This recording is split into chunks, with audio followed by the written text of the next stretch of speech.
عام آدمی ہے جو نہ زیادہ ہنرمند، نہ باخبر، نہ طاقتور، اس سے چھوٹا سرمایہ دار بھی چھین لیتا ہے اور بڑا سرمایہ دار بھی اتنا چھین لیا جاتا ہے کہ وہ اپنے پاؤں پر کھڑا ہونے کے قابل بھی نہیں رہتا۔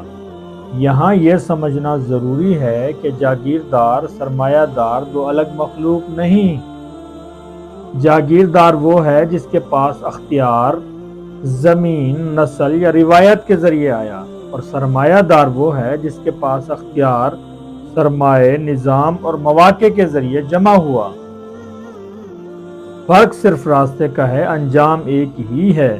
جب اختیار چند ہاتھوں میں جمع ہو جائے تو جاگیرداری شہر میں فیکٹری بن جاتی ہے اور سرمایہ داری دیہات میں حویلی، اور آج کے دور میں قبیلوں کی جگہ خاندان، گروہ اور بند نیٹ ورک یہی کردار ادا کر رہے ہیں۔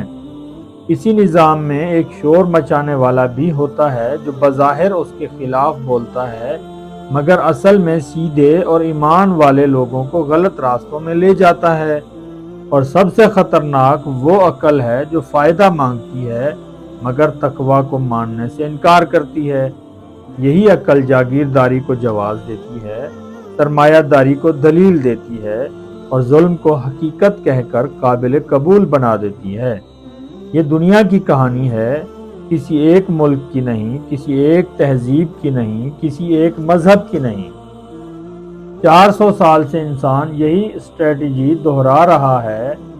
قابیل نے بھی خواہش کو آئیڈیل بنایا تھا اور آج بھی اختیار چند ہاتھوں میں گھوم رہا ہے، بغیر اس شعور کے کہ دنیا امتحان ہے، مجبوری نہیں۔